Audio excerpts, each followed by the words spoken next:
Oke, Assalamualaikum warahmatullahi wabarakatuh. Saya akan menjelaskan cara untuk mulai membuat program dengan menggunakan Spring Boot atau untuk mengawali membuat project. Yang pertama, kita masuk dulu ke alamat start Spring.io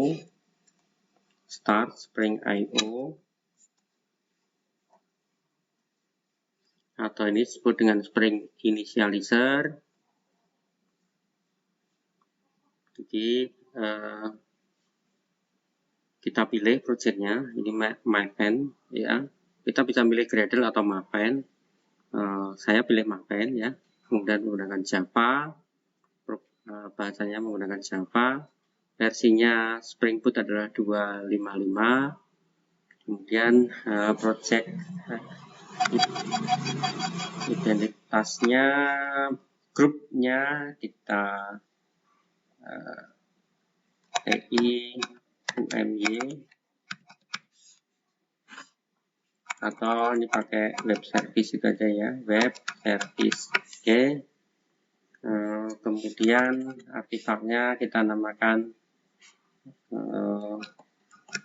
project 1 seperti ini. Ini untuk membuat nama artefak serta paket name ini yang, jadi ini ada group, ada artefak, ada name, ada description, ada paket name. Ini yang pertama tidak boleh menggunakan kata-kata Java, jadi atau Kotlin atau Groovy. Jadi Javanya kita hindari. Jadi kita pakai nama sesuai dengan kegiatan kita. Jadi ini misalkan artefaknya project 1, namanya project 1.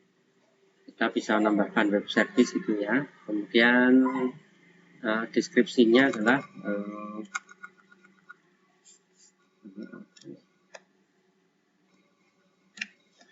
ini deskripsinya adalah misalkan materi praktek web service 1. Nah, kalau ini di sini kita menggunakan angka pun tidak masalah ya. 1 web service project 1 misalkan. Kemudian kita pilih, kita geser dikit di sini. Ini paketnya jar gitu ya. Jadi ada dua pilihan, jar atau var. Kalau jar ini kita masih develop, kalau nanti var ini mulai distribusi. Jadi nanti kalau sudah jadi, kalau ya jar ini ketika mau di deploy ke server luar, kalau kita sekarang masih berlatih pakai localhost atau komputer kita, jadi semuanya jadi satu. Netwing-nya di laptop kita, server webnya di laptop kita, kemudian database servernya juga di laptop kita, sehingga kita menggunakan istilah localhost. Nah, ini bentuknya adalah jar. Namun ketika kelak kita ingin mendeploy, artinya program kita itu mau kita pindahkan ke server misalkan di hosting ya, atau server yang kita sewa di luar biar orang lain bisa membuka dengan bebas, itu menggunakan paket var. Artinya kita siap mendeploy, siap memindahkan dari laptop kita ke server yang sesungguhnya. Kemudian ini versinya adalah Java 11 untuk SDK-nya. Kemudian ini ada dependencies. Ini dependencies ini adalah library apa yang mau kita gunakan. Ini tergantung paketnya. Paketnya kita mau membuat aplikasi apa. Tergantung juga kita ini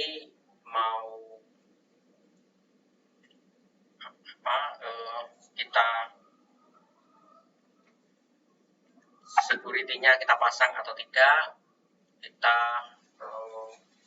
mau sampai menggunakan database apa, ini semuanya di dependencies ini. Jadi kita add dependencies karena kita baru pertama kali kita menggunakan Spring DevTools.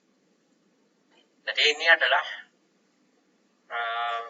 library supaya kita tidak terlalu sering merestart. Artinya kalau coding dirubah, kalau nanti kita mengubah coding, kalau tidak dipasang Spring Boot Development Tools ini, maka kita harus merestart. Setiap kali kita merubah coding, walaupun hanya satu huruf, itu tetap harus disimpan, kemudian kita matikan, kemudian kita restart.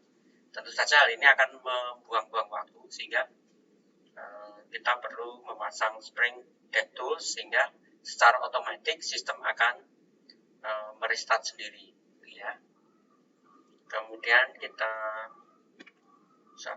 web, karena kita akan membuat aplikasi web. Meskipun kita lebih banyak bekerja dengan Java, tetapi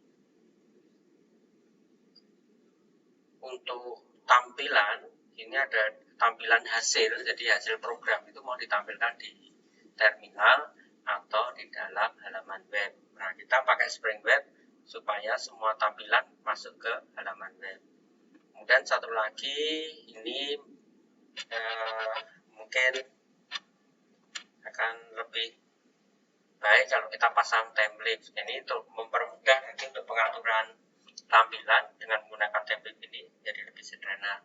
Selain itu, kita bisa meneruskan parameter dari program Java ke dalam web.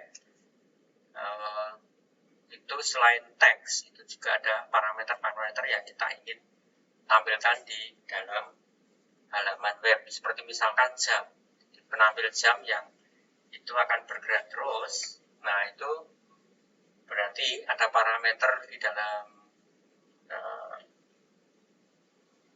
Java yang harus dikirim ke halaman web. Jadi ini pakai menggunakan template. Oke, kita 3 dulu saja ya. Nanti yang lainnya kita bisa tambahkan seiring dengan materi yang terus bertambah. Oke, kita generate.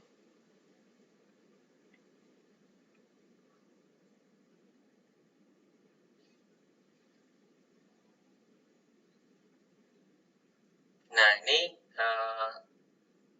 kita sudah memperoleh yang namanya project 1 sesuai dengan namanya di sini, project 1. Jadi artifact name-nya adalah project 1. Ini project 1.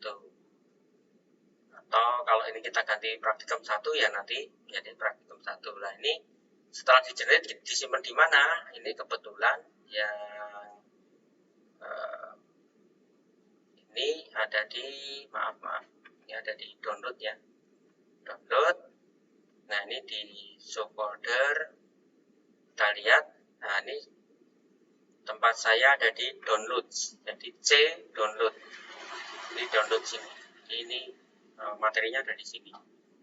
Nah, di sini. Jadi hasil generate tadi dari start Spring IO tadi ada di sini di project 1. Nah, ini kebetulan kenapa ada angka 2? Karena saya sudah menggunakan project 1 ini ada 2 nama di sini yang sama, sehingga secara otomatis dia memberi nama project 1, 2. Kemudian kita akan kembali ke Spring IO. Ya. Jadi di dalam dependencies ini banyak sekali ya. Nanti ada misalkan di sini ada Lombok gitu ya, nanti kita jelaskan satu persatu. Namun kita hanya akan fokus di dalam yang sesuai dengan materi perkuliahan. Jadi misalkan di situ ada database, maka kita nanti akan menggunakan database-nya misalnya MySQL, maka di sini ada Spring Data JDBC, dan ada juga kalau kita menggunakan JPA ya, Java Persistence. Jadi untuk mengubah tabel menjadi berbentuk kode Java.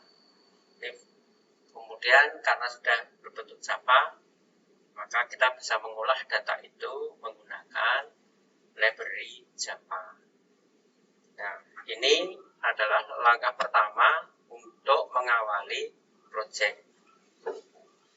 Kita bisa menyimpan satu, tapi nanti kita bisa mengganti nama sesuai dengan nama yang kita inginkan. Ketika nanti sudah di ide NetBeans. Ya. Mungkin itu yang bisa saya sampaikan. Jadi sekali lagi, Spring Initializer ini adalah digunakan untuk mengawali project. Terima kasih. Assalamualaikum warahmatullahi wabarakatuh.